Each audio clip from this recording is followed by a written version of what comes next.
Sumainyo ang Panginoon. At sumaiyo rin. Ang mabuting balita ng Panginoon ayon kay San Mateo. Papuri sa iyo, Panginoon. Nung panahong iyon, sinabi ni Jesus sa kaniyang mga alagad, "Kung magkasala sa iyo ang kapatid mo, puntahan mo siya at kausapin ng sarilinan. Kapag nakinig siya sa iyo, ang pagsasama ninyong magkapatid ay mapapanauli mo sa dati at mapapanumbalik mo siya sa Ama. Ngunit kung hindi siya makinig sa iyo, magsama ka pa ng isa o dalawang tao upang ang lahat ng pinag-usapan ninyo ay mapatutunayan ng 2 o 3 saksi. Kung hindi siya makinig sa kanila, sabihin mo ito sa nagtitipon ng simbahan. At kung hindi pa siya makinig sa natitipong simbahan, ituring mo siyang hintil o isang publikano.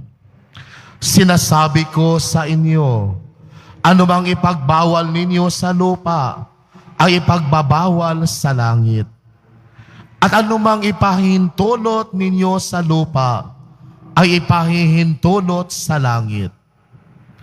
Sinasabi ko pa rin sa inyo, kung ang 2 sa inyo dito sa lupa ay magkaisa sa paghingi ng anumang bagay sa inyong panalangin, ipagkakaloob ito sa inyo ng aking Amang nasa langit.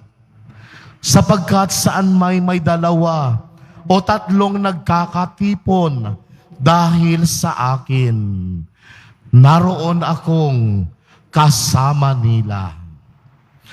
Ang mabuting balita ng Panginoon. Pinupuri ka namin, Panginoong Hesu Kristo. Magsiupo ang lahat. Isang mapagpalang araw po sa ating lahat. Ang mga pagbasa natin at ang Ebanghelyo ngayon ay nakatuon sa tanong kung paano natin gagawin kung ang iyong kapatid ay nagkasala laban sa iyo. Dahil kung minsan, instead na masolusyonan, instead na maayos natin ang problema, mas lalo lamang lumalala at lumalaki at lumalalim ang hidwaan ng magkakapatid. Dahil kung minsan, lalong-lalo na ngayon, mas uso na ang social media, kunting problema lang, kunting tampuhan lang, pinopost ka agad sa social media. Instead na maayos ang problema, mas lalong nagkakagulo, mas lalong nasisira, mas lalong lumalalim ang samaan ng loob ng bawat isa.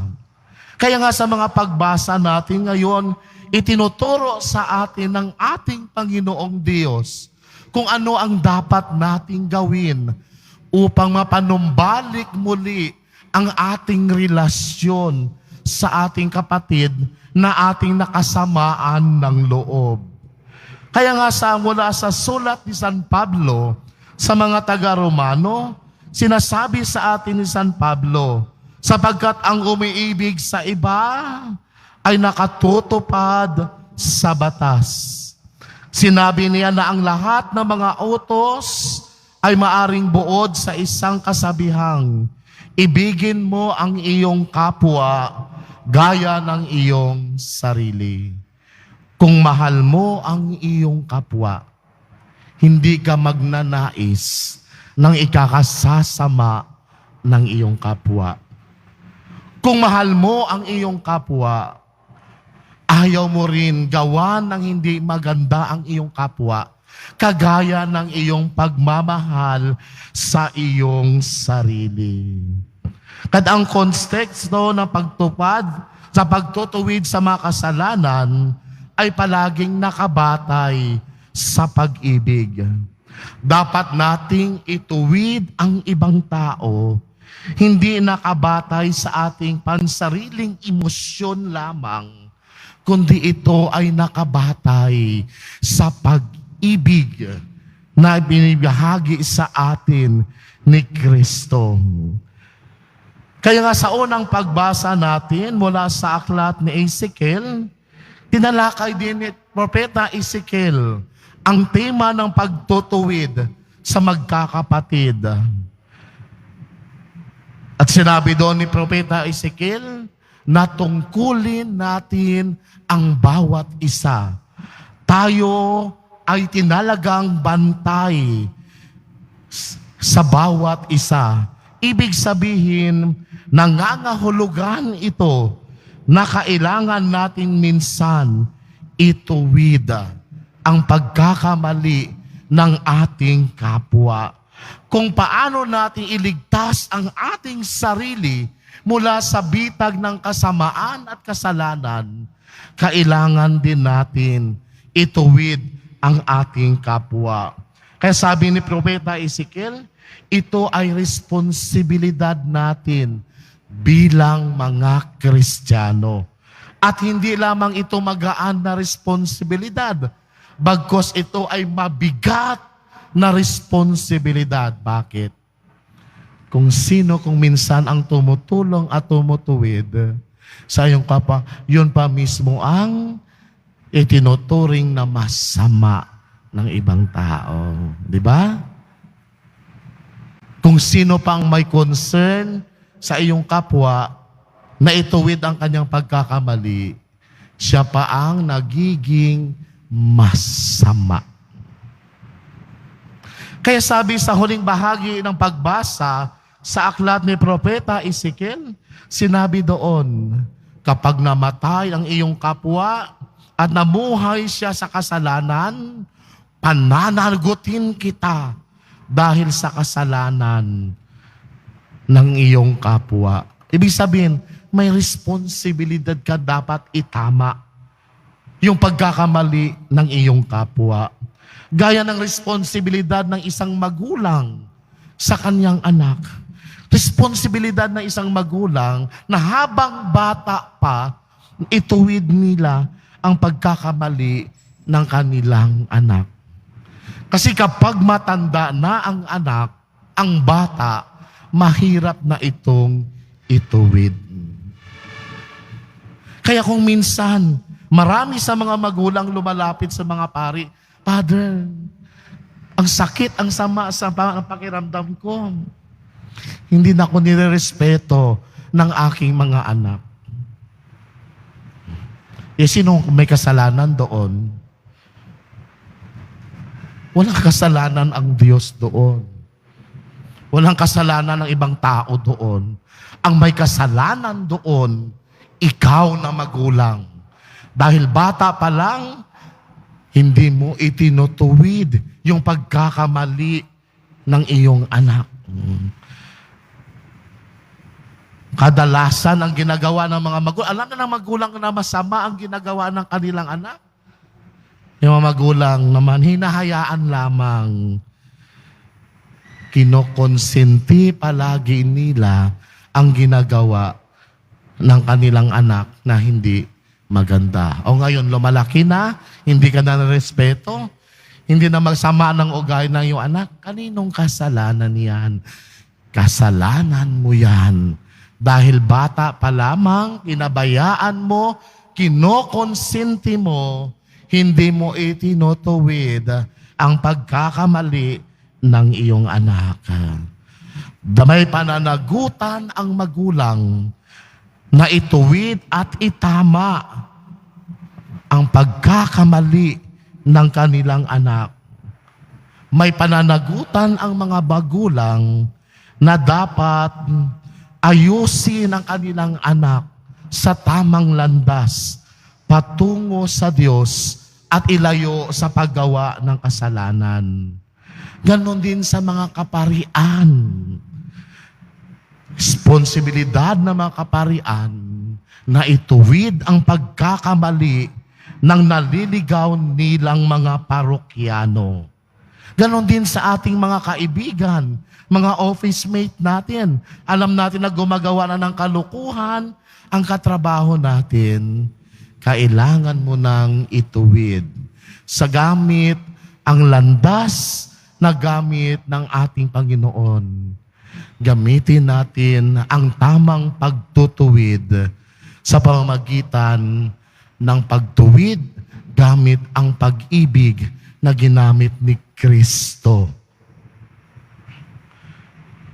Kaya nga sa Ebanghelyo natin, may binigay ang ating Panginoong Hesus ng 3 balangkas kung paano natin ituwid ang ating kapwang nagkasala.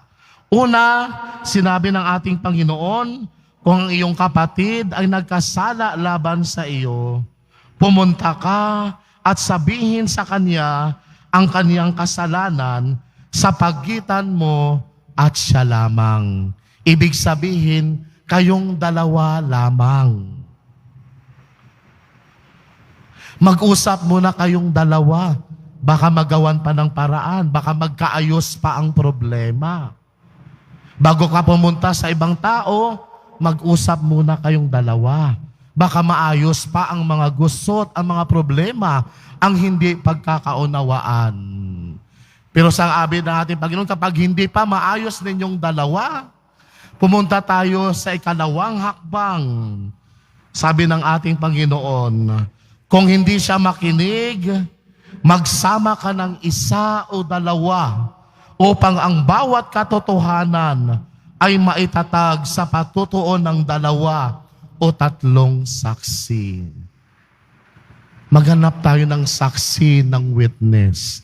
Dapat piliin mo ang saksing iyan ay neutral na tao. Walang kinikilingan, walang pinipili, no? Huwag kang maghanap ng saksi na kakampihan ka dahil lalo lamang masisira, lalo lamang lalalim. Magkakampihan lamang kayo at hindi maayos ang gusot at hindi maayos ang problema. Kapag hindi pa rin maayos, tatakbo tayo sa pangatlong balangkas, sa ikatlong hakbang. Kung ayaw niyang makinig sa kanila, sabihin sa simbahan. Binuksan ito ang problema sa mas malaking komunidad na hindi natin dapat gawin ang hakbang na ito para sa maliit na bagay. Ngunit kung tayo ay haharap sa isang seryosong problema, sa moral na talagang dapat itama, gamitin natin ang ika-4 na hakbang. Kung tumanggi siyang makinig, kahit sa iglesia, sa komunidad, kung gayon, tratuhin mo siya tulad ng ginawa sa isang hintil o sa isang maniningil ng buwis. Minsan may mga problema talaga na hindi talaga magawa ng solusyon, kahit na mga kaibigan. So ang tanging magagawa natin ngayon, sabi nga, dalhin siya sa simbahan para ipagdasal. Kaya sa huling bahagi ng ating Ebanghelyo, sinabi ng ating Panginoong Hesus, sinasabi ko pa rin sa inyo, kung ang 2 sa inyo dito sa lupa ay nagkakaisa sa paghingi ng anumang bagay sa inyong panalangin, ipagkakaloob ko sa inyo. Ipagkakaloob sa inyo ng aking Amang sa langit. Kung hindi na masolusyonan ng dalawahan, ng mayroong witness, kailangan na natin dalhin sa simbahan para ipagdasal. Hindi husgahan.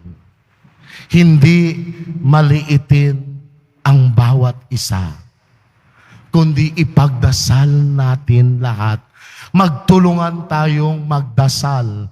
Dahil sabi ng ating Panginoong Hesus sa uling paragraph ng Ebanghelyo, sapagkat saan may 2 o 3 nagkakatipon dahil sa akin, naroon akong kasama nila. Bahala na ang Diyos na maglutas sa kanilang problema.